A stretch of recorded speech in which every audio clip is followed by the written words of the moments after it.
Yo, what's up guys? It's Noah here, and in today's video we're going to be breaking down the NBA slate on Draftkings and Yahoo for Thursday, December the 23rd. We do have a big Thursday slate. We got 11 games right now. We did have 12 games, but one game has already been postponed for today. We have 11 games now. We don't know yet if this is going to be an 11-game slate. We saw on Wednesday one game got postponed. There's somewhat of a possibility, I guess, that some of these games could be postponed due to COVID protocols and teams not having enough available players. But for now, and in this video, we're going to talk through each of these 11 games, break down each team, kind of give my early thoughts, what I do like looking at the slate on Wednesday night, the night before. And then as we do go through each game, we'll build out an early core, 5 guys I specifically like at first look for DraftKings and for Yahoo. Now, as always with NBA, you got to pay attention to injury news with COVID protocols going crazy right now. Guys are getting ruled out all the time, just at random times for COVID protocols.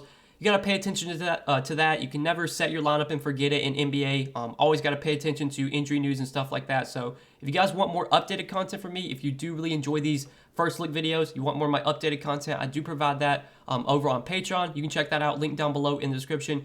Get my updated core plays, my positional plays, favorite plays at each position, my rankings, my top 20 plays of the day, ranked in order of interest. Also get access to my favorite Prize Picks plays each day. Prize Picks, they are the sponsor of this video. If you guys have not checked out Prize Picks yet, go sign up for Prize Picks. Use code NOAH when you do sign up, and they will match your first deposit. They will give you a free bet up to $100. And you can take a look at what Prize Picks has available. They do already have some projections posted for Thursday's NBA games. Obviously, they will get a lot more posted as we do get closer to tip-off Thursday night. You can see what they offer. They got points projections, rebounds, assists, three-pointers made, so basically player props. And then they also do fantasy point projections as well. They have NBA, they have NFL, they have a ton of other sports. We do have a Thursday night football game tonight, so if you wanted to do a couple NFL plays, maybe pair them together with NBA, you can mix and match sports over on Prize Picks. Check them out, guys. Use code NOAH when you do sign up, and they will match your first deposit up to $100. And again, if you want some of my favorite picks each day on Prize Picks, along with the entries that I am playing myself, you can check out Patreon where I give all that out. Link down below in the description. But yeah, guys, let's take a look at Thursday's big 11-game slate. This is our last slate before the Christmas slate. Friday is Christmas Eve, and there are no NBA games on Christmas Eve, so obviously I will not, I won't be making a video then. But then we do have the Christmas Day slate on Saturday. On Christmas Day, I will have a video up for the Christmas Day slate. I'm not sure yet when I'll get that posted. Hopefully sometime Friday, maybe late Thursday night. I'll post that video just whenever the salaries come out. But let's get down and take a look at this this big 11-game slate. We're gonna try and go as quick as possible through all 11 of these games. Just kind of go really briefly. So we'll start off with Houston and Indiana. On Houston today, there really isn't a ton that stands out here. Houston's pretty much fully healthy. They are getting Jalen Green back for this game. He is expected to play today. So, Jalen Green returning to action, that's going to take away from guys like Tate, Eric Gordon, even like Christian Wood. I think, probably on this slate, 8,600, I really wouldn't be going to either. I just don't think I'm going to play any Rockets here. There's not a ton that stands out from this team, at least not, at first look. And then Jalen Green himself, maybe at 4,900, could be viable, but I am kind of worried that maybe he's on a minutes limit here. He's coming back from a hamstring injury. He hasn't played in almost a month, so even him I wouldn't be going to. Houston just kind of like a fade for me. And then on Indiana, we got to wait and see if Malcolm Brogdon plays or not. Right now, Malcolm Brogdon is questionable. If Malcolm Brogdon plays, I don't see too much that really stands out from Indiana. Like, I think Sabonis, maybe in a good matchup, could be viable, but at his price point, he wouldn't really be like a priority play for me. Same with LeVert, same with Miles Turner. But in a scenario where Brogdon gets ruled out, then I think, Sabonis, Miles Turner, Karis LeVert, all these guys look like pretty solid options. At their price points, I don't think any of them would be like standout must plays for me, but they would definitely be in play, and they would be, they would look a lot better if Brogdon were to sit. If Brogdon plays, though, man, even in a good spot against Houston, like, I don't see too much I love from this Pacers team, and in general, this first game, there isn't really much to like. Next game, though, the Pelicans and the Magic. So on the Pelicans today, do have some big news with Jonas Valanciunas out. Jonas Valanciunas, I don't think, has yet to miss a game this season, so this will be his first game out this year. I'm assuming that Willy Hernangomez is going to start in place of J-Val, and we will definitely talk about him as a value play. But first off, Brandon Ingram at 9,600. Brandon Ingram, I think, without J-Val, will see increased usage and should be really productive when he's out there. But he's 9,600, and that is a lot to pay for Brandon Ingram. Like, at this price point, you're going to need almost 55, close to 60 DraftKings points from Ingram. And can he go out there and put up 50, 55? I think he can. But he's probably not going to be like a priority pay-up option for me. I think if he was cheaper, I'd have more interest. But at 9,600, It's really tough to pay that price tag for Brandon Ingram. If you play on Yahoo, I could definitely see playing Brandon Ingram there. He's $35. He makes a lot more sense on Yahoo, but not too much interest on DraftKings. And then like Josh Hart, Devontae Graham, they're fine, but on this slate, I don't think they're really going to stand out at their price points. I think Willie Hernangomez is by far the guy we want to be targeting from New Orleans. So I'm expecting him to start in place of J-Val. And we know that Willie Hernangomez is a really productive player when he gets minutes. We've seen just in his backup role this year, backing up J-Val, he's been a really productive player, even in 15, 16, 17 minutes he plays each night. Now we would expect him to probably get at least like 25, 26 minutes. I don't think he's going to play the 35, 36 minutes that J-Val plays, but I think 26 to 28 is pretty likely. And at 3,800 in a good matchup against Orlando, Willie Hernangomez does look like a really strong value play today. He's minimum salary on Yahoo, so I think he stands out as a really good value there as well. He's by far my favorite play from this Pelicans team, and that's probably it. Jackson Hayes, if you want to take a shot on him in GPPs, like if Willie Hernangomez gets in foul trouble, I think Jackson Hayes will be the biggest beneficiary. But I still don't think I'd be going there unless it's like a really large field GPP where you're just trying to get a little different. Other side though with Orlando, so on Orlando today, Cole Anthony, Wendell Carter Jr. are both questionable again. They both were out on Wednesday. We don't have any update here. They're both questionable once again. I think if they are both out again, then we can look at some of these Orlando guys. Franz Wagner, Chuma Okeke, Gary Harris. These guys have had really pretty heavy roles without Wendell Carter and without Cole Anthony. Chuma Okeke at 5,100 specifically has been pretty solid. Now, at this price point, I do kind of question his upside. Like I think he's pretty likely to give you 25, 30 DK points, but does he have the upside to be a guy that can win you a slate? I don't think so. I know he scored like 53 DK points against Miami, but man, that is like the tippy top of his ceiling, his range of outcomes. He's pretty unlikely to score that much in any game the rest of the year. I still think though, with him probably playing 30 plus minutes, if Wendell Carter and Cole Anthony are still out, Chuma Okeke's fine. Robin Lopez has been playing really well in place of Wendell Carter. He's been starting at center. He's played at least 30 minutes in 3 straight games. He's been really productive when he's gotten minutes. 4,500, his price tag is still fairly low. I think Robin Lopez, if Wendell Carter's out, does make some sense as a value center option. And then Hassan Gravett, he did start in place of Cole Anthony. He did actually start on Wednesday's game, played 25 minutes, had 22 DK points. On this slate, even if he starts again, I don't think he'd be like a standout value. I have a good feeling we're going to have a lot of value today. There's probably going to be players that get ruled out, surprisingly. So don't think I'd be going there. I think Robin Lopez, Chuma Okeke, probably the two guys that stand out most from Orlando if Anthony and WCJ are out again. But if they play, then there's really nothing I like on Orlando. Next game, though, Atlanta and Philly. So Atlanta, they were a team you kind of had to load up on Wednesday's slate with how shorthanded they were. And once again, for Thursday's game, assuming that, a lot of these guys in the COVID protocols are not, able to come back, which it doesn't seem like they're going to be, we're going to see another, pretty shorthanded kind of tight rotation or shorthanded team and another tight rotation from Atlanta today. John Collins at 7,300. Price tag did not move on DraftKings. I think he looks like one of the better mid-range options on the slate. He played 41 minutes on Wednesday, had 51 DraftKings points. No Trae Young should be great for Collins in terms of increased usage, increased shot attempts. Just gonna be the number one guy on offense. And then no Clint Capella. Maybe we see Collins play minutes at center. I know he did get some minutes at center on Thursday or Wednesday's game. In this matchup against Philly and against Joel Embiid, I guess it's not the best spot for John Collins, but he's just underpriced right now for no Trae Young, no Clint Capella. With the offense running through Collins, he should not be 7,300. So I think he looks like a really good play today. Like him a lot on Yahoo as well. The price tag did not move over there. I think John Collins stands out as a really strong option. Bogdan Bogdanovic came off the bench and only played 22 minutes, so he's going to be really tough to go to on this slate, especially with it being a back-to-back. There's a chance that he's probably limited again. Don't think I'd be playing Bogdan if he is limited. Cam Reddish, though, at 4,600, looks like one of the best value plays on the slate. He was one of the best value plays once Kevin Huerter got ruled out on Wednesday. He smashed. He had a massive game. I think we're going to be wanting to go right back to Cam Reddish. He's cheap on Yahoo as well. He played a massive amount of minutes, 42 minutes for Cam Reddish, took 23 shots, 51 DK points for him, 34 points, 4 rebounds, 4 assists. Like, he's just going to get a ton of usage without Trae, without Kevin Huerter, with all these guys out right now for Atlanta. Cam Reddish, John Collins, like these are going to be the guys doing all the heavy lifting for Atlanta, and we saw that on Wednesday. So really like them. And then I think DeLon Wright at 4,200, his price tag went down for some reason. I know he didn't have the best game on Wednesday, 26 DK points in 39 minutes, but there's no reason for DeLon Wright to be 4,200 again. With Trae Young out, with Kevin Huerter out, probably going to see DeLon Wright play almost 40 minutes once again. He's still cheap. I think he's still one of the best value plays on the slate as well. Really like DeLon Wright, and again, on Yahoo, he's also cheap there, $15. Really like DeLon Wright on Yahoo too. So, Atlanta is a team you're going to have to load up on for sure. I think these three guys really stand out. Bogdan, if he's limited, I probably won't be going there. Do want to talk about Gorgui Dieng, though. So Gorgui Dieng did start at center and played 23 minutes. Wasn't super productive, only had 17 DK points. But if he does start at center again, it's a tough matchup against Embiid, but I think Gorgui Dieng at 3,300 is someone we can look to as a punt value play. Onyeka Okongwu did get some good run off the bench. He was on a minutes limit, still played 19 minutes, was pretty productive in those 19 minutes. I'd have to assume that Okongwu is going to be on a minutes limit again, especially since it's a back-to-back. So I wouldn't go to him, but I think Gorgui Dieng is viable if you do want to play Dieng at 3,300 as a punt value option.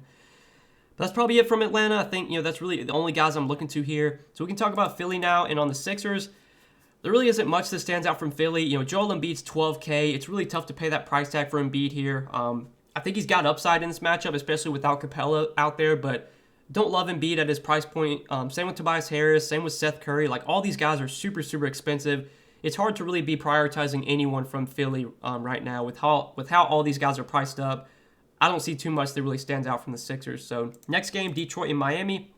On Detroit today, got some news here with Cade Cunningham out. So Cade Cunningham being out, that does change up a good amount. I mean, Cade Cunningham, we know, is one of the focal points of this Detroit offense. We know he's a guy that can go out there and score. He can produce at a high rate. Getting him off the floor should allow for other guys to benefit. I think Saddiq Bey, in terms of usage, I mean, he should just get a ton of usage here. The matchup against Miami is not great. The price tag on Saddiq Bey is also pretty high at $6,700. But he should take a ton of shots. He took 19 shots last game. He shot the ball god-awful and still put up 30 DK points. I think if this game stays close, it's probably because Saddiq Bey is having a really good game. So I think Saddiq Bey, even with a big price tag, like even though he's pretty expensive, I think he's still a good option just because he's going to get a ton of usage. And then we'll have to wait and see who starts in place of Cade Cunningham. I think Saben Lee, Hamidou Diallo, Killian Hayes, and Frank Jackson are all kind of guys that are going to benefit. We know this Detroit team, they'll spread out the minutes. Last game we saw Corey Joseph start in place of Killian Hayes. He played 25 minutes. Maybe he gets more run without Cade. I think starting lineup will be important. I'm assuming that if Frank Jackson plays, he'll be the guy that starts in place of Cade. Frank Jackson has shown some upside when he's gotten minutes this year, and he's only 3,700. So he's someone we could maybe look to as a value option, but when it comes to these Detroit value guards, it's just they spread out the minutes. They usually ride the hot hand. So whoever plays the best is usually the guy that gets minutes. Some nights it'll be Diallo. Some nights it'll be Killian Hayes. Some nights it'll be Frank Jackson or Saben Lee. If you want to take a shot on one of these guys without Cade, I think it's fine. But don't feel great about any of these Detroit value plays. I think Saddiq Bey getting all the usage is kind of the main beneficiary without Cade. Even though he's expensive, I still think he's a fine option.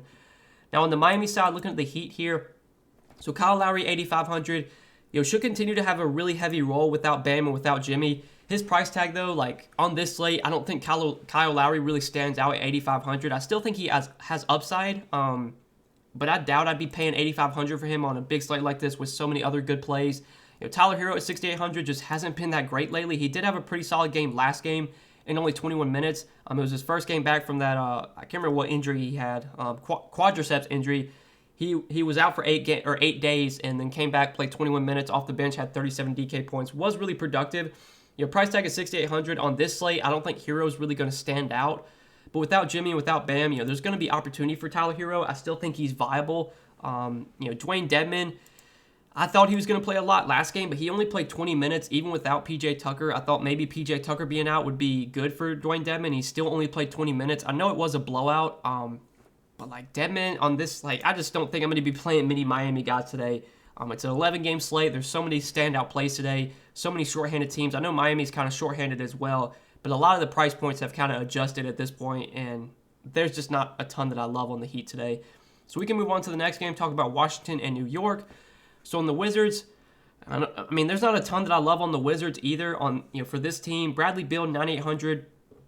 On this slate, Bradley Beal's not a guy I'd really be paying up for. Same with Kyle Kuzma, same with Spencer Dinwiddie. I really don't play these Washington guys that often when they're fully healthy, and especially on big slates like this.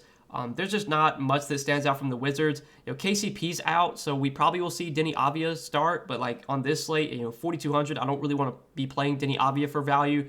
I think we'll have better value open up as the day goes on. I think Rui Hachimura, so he's going to be returning soon, but he's not ready to return yet.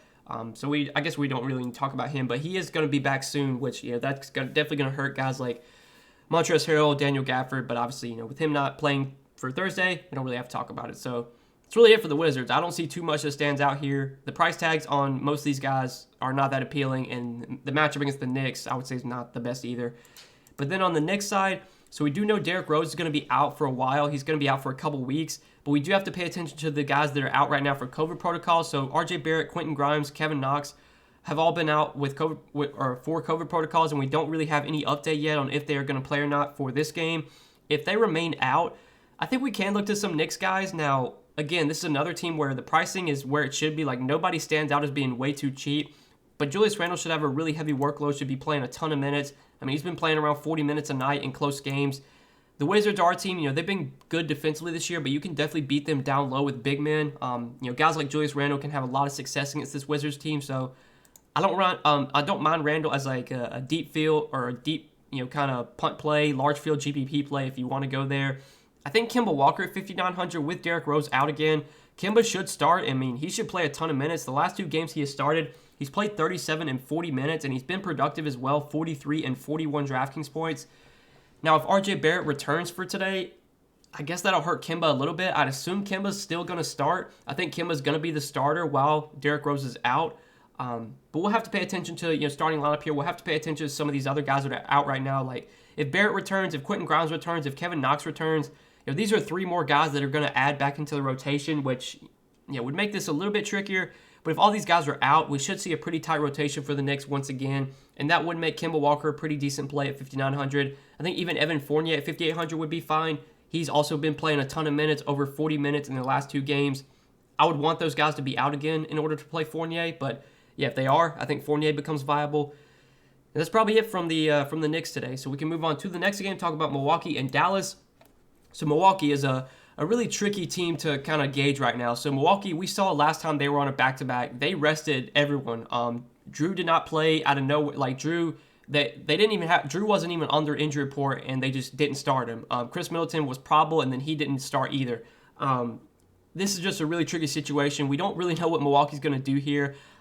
For now, we just have to assume that everyone plays, but pay attention to Milwaukee's injury report for Thursday. Pay attention to their starting lineup because there's at least a possibility that on a back-to-back here that they rest Drew or they rest Middleton. We know Middleton just came back from injury, that knee injury, and he did play. He only played 28 minutes. It was a blowout against Houston. I guess that kind of makes me feel a little bit better about these guys playing. We're going to have to pay attention to it, though. Giannis is still out, though, from Milwaukee. I think Bobby Portis could return. We don't exactly know when he's going to return, but he maybe could be back here. But I still would expect Portis and Giannis to be out. And if they are out, I mean, we know the workload, the usage, the opportunity is going to be there for Drew and Middleton. Drew, 31 minutes, 49 DK points. He's just been crushing lately without Giannis and without Portis. Been playing a ton of minutes. Price tag, for some reason, came down to 8,300. He was 9,400 on Wednesday slate, and now he's 8,300 today. I really don't know why. I think Drew is a great play today. Once again, I think Chris Middleton at 8K is a very solid option as well. He should play around 32, 34 minutes here if this game is close. I definitely like Chris Middleton. Just make sure that he's actually playing today. Jordan Nwora at 5K did start on Wednesday. Now, Grayson Allen did not play Wednesday, but Grayson Allen is expected to play for Thursday. So with Grayson Allen back, maybe that moves Nwora back to the bench. But Nwora's been playing really well as a starter. If he does wind up starting again, I think at 5K he's a viable option because we've seen when he's starting, when he gets the minutes, he can be really productive like he has been in their last 4 games. DeMarcus Cousins was okay. He played 28 minutes, had 33 DK points. He's still fairly cheap, only 4,700. If they're going to play DeMarcus Cousins 27, 28 minutes, I've been worried about his minutes lately, but assuming Bobby Portis, remains out, I think Boogie will start and probably play at least like low 20s minutes, could get upper 20s minutes. He's still fairly cheap at 4,700, so I definitely like Boogie on this slate as well. I think he's a guy that we can look to for value if you're looking for a cheap play. That's probably it for Milwaukee. I don't see too much else that really stands out here. Definitely Drew, Middleton, Nwora if he starts, and then Cousins are my favorite plays from the Bucks. But yeah, we can move on to the other side of this game, talk about Dallas.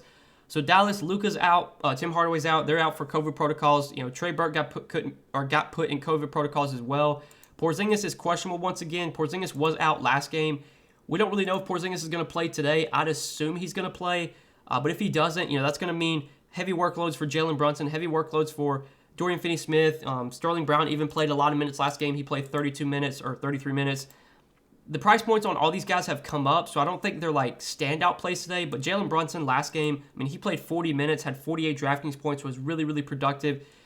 He's probably going to play close to 40 minutes again. He would still be viable at 8,500.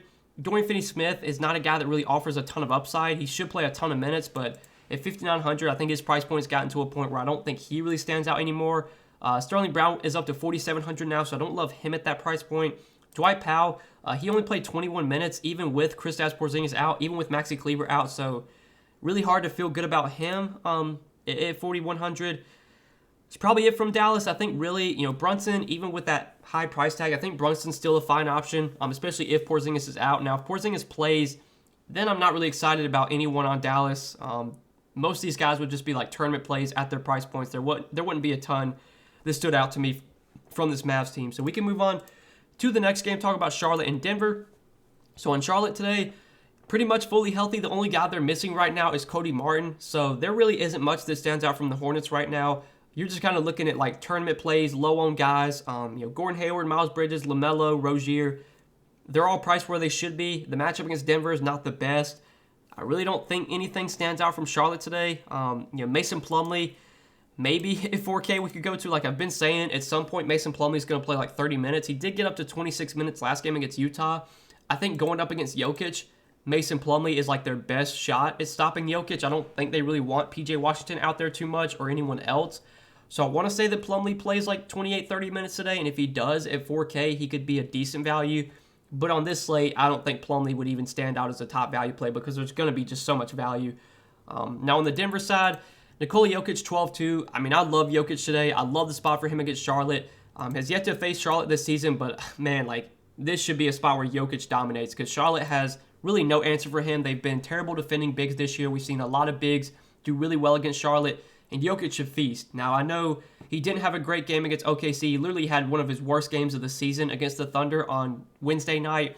It is a back-to-back for the Nuggets, so we're going to have to pay attention to the injury report, but I'd assume Jokic is going to be out there. I'd assume he's going to play his full 35, 36 minutes if this is a close game. And even at 12-2, on this slate with already a good amount of value and probably going to be more value opened up as the day goes on, Jokic is my favorite pay-up option. He's the guy that I want to be spending up for today. And I really like him on Yahoo, too. If you want to play him over there, I think he's a really good center play. One of the best pay-up options on Yahoo at $56.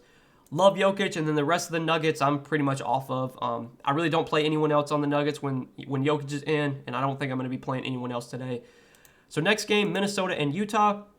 On Minnesota, you could look to some guys in tournaments here. I don't think there's a ton of standout plays from Minnesota, but without Anthony Edwards, without Jared Vanderbilt, without Patrick Beverley, there is a lot of minutes to go around. Plus, Jalen Noel and Naz Reid are both questionable too. I think Cat, against Gobert, this is not a good spot for Cat. He's really struggled against Gobert in the past, I want to say. I think the usage and the opportunity will be there, but I definitely worry about the matchup. I don't think it's a spot where we should really expect Cat to go out there and put up a ceiling game. But still, he's a high upside player, viable as a low-owned tournament play. Same with D'Angelo Russell at 8K. Same with Malik Beasley at 5,100. None of these guys really stand out at their price points, but they're viable just because the opportunity is going to be there. I could still see them doing well. I just don't think in this matchup and at their price points they really project out as great plays. Then on the Utah side, I just don't think I'm going to play any Utah guys today. It's an 11-game slate. They're one of the fully healthy teams right now, whereas there's so many other teams with mispriced players. So many other teams that are not fully healthy that are missing a lot of guys. Just don't think I'm going to be rostering any Jazz on this slate. So next game, OKC and Phoenix. OKC, full fade for me. I mean, another team that's just fully healthy right now, and the pricing on OKC, like there's nobody that stands out. I know SGA went off and had a really good game on Wednesday, but this is a really tough spot against Phoenix. This is a game that has a lot of blowout potential. I just don't want to be playing SGA on this slate, even after a good game. Just not someone I'm going to go to. If I had to play anyone on OKC, it would be him. But I don't really like anyone on OKC that much. And then on Phoenix, there's a lot of blowout risk here. So these Phoenix guys are pretty risky just because they can only play like 3 quarters. And even on this slate, like even if they do play their full minutes, I still don't think there's a ton that stands out from Phoenix because Chris Paul's really expensive. DeAndre Ayton's over 8K. Devin Booker's almost 9K. Yeah, I just don't really like anyone in this game, to be honest with you. So we can move on to the next one, Memphis and Golden State. So on Memphis, we do know that Ja Morant's back. He did return last game, and he played 28 minutes. They lost by OKC by 3. Ja was clearly limited in that game. I think if there was no minutes limit on him, he would have played way more than 28 minutes in a close game. I think today we probably do get a few more minutes from Ja, probably like 31, 32 minutes. He's only 8,600, and that is a pretty cheap price tag for Ja. Like when Ja's fully healthy, he should be like a 9,500, 10K player. So we're definitely getting a discount on him. The matchup against Golden State's not great, but this game is one that does have potential to be high scoring if it winds up being competitive. If Memphis can keep it close, I think there is a lot of upside for Ja. I do worry about the minutes, but he's viable as a low-owned tournament play. If you do want to go there. The rest of Memphis, now that Ja is back, I don't really like Dillon Brooks or Desmond Bane or anyone else that much. Triple J I think is still fine if you want to go to Triple J at 6,900. We know Triple J offers upside if he can stay out of foul trouble. I don't think he's going to get really any ownership on this slate, so he's someone you could maybe use as a large field GPP play. But on Memphis, I think it's Ja, and that's probably it. And then on the Golden State side, Steph at 11.9. It's really tough to be prioritizing Steph on this slate. He just hasn't been that great. This price point for Steph, you're overpaying for him right now. He never really projects well at this salary. It's just a matter of, Steph is one of these guys that can go out there and just break a slate, can put up 65, 70 any night. I don't think he's a great play, but, anytime you're going to get Steph Curry really low owned, it's always appealing, and I'd assume he's going to be like 2% owned today. So, Steph is a fine dart throw in tournaments. Draymond is 7,700 coming off a big game. I don't mind, but again, on this slate, I don't think Draymond's going to really project that great on this slate. He's not going to be a guy that I really prioritize. With Wiggins and pullout, we did see them start Jonathan Kuminga and Damian Lee. Damian Lee is now out as well. I totally forgot about that. So Damian Lee's out as well, so we will have to wait and see who starts in place of Damian Lee. So no Jordan Poole, no Damian Lee. I'm guessing the most likely guy to start. I really don't know who they would start. Maybe they start Gary Payton alongside Steph. I don't know if they would do that. But they're missing a lot of guys right now. No Jordan Poole, no Wiggins, no Damian Lee. Iguodala's out too. I think Otto Porter Jr., his price tag went way up to 4,800, but he was really good last game. Played 29 minutes, had 31 DK points. We talked about him as being a pretty decent value play last slate. Even though he came off the bench, he still did play a lot. I know Kuminga got hurt last game, and I think that really helped Porter. But with Iguodala out, with Damian Lee out too, I mean, there's fewer bench guys available for Golden State today.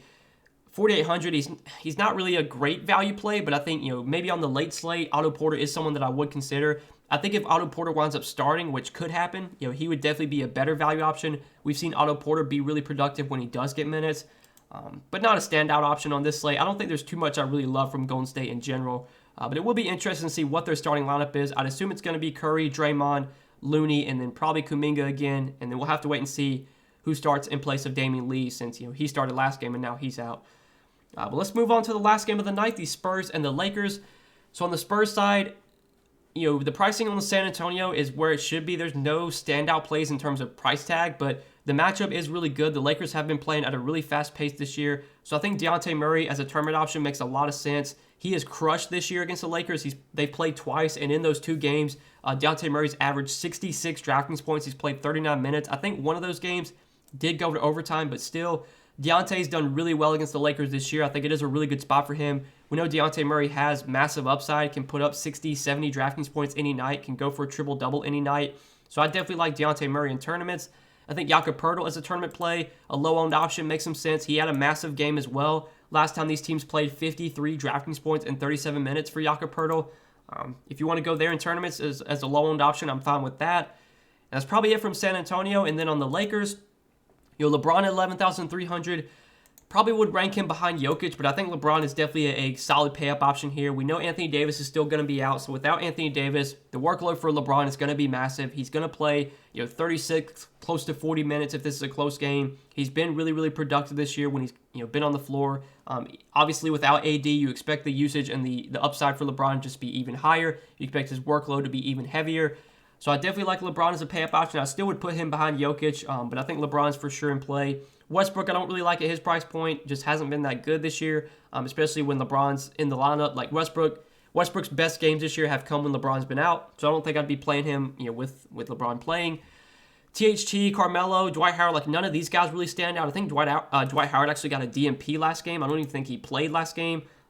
So hard to, can't really consider him.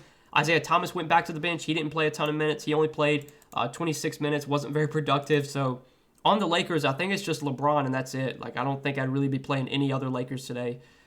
So that's it, guys. We got through 11 games. I think we went somewhat quickly. We got through in about 30 minutes, so pretty good job. Hope you guys did enjoy this video, though. I appreciate you sticking through this big slate 11 gamer.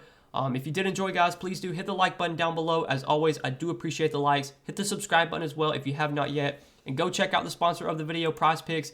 Go sign up for PrizePicks. Use code Noah when you do sign up, and they will match your first deposit up to $100 when you do sign up with my promo code. And again, if you guys want to make some picks for tonight's games, for NBA, for Thursday Night Football, for NFL, you can mix and match sports. You have to make at least 2 picks, but you can make up to 5 picks, and you can win up to 10 extra money on PrizePicks. So go check them out, sign up, use code Noah, and they'll match your first deposit up to $100. But good luck on this big 11-game slate, guys. Appreciate you watching the video. We will see you in the next one.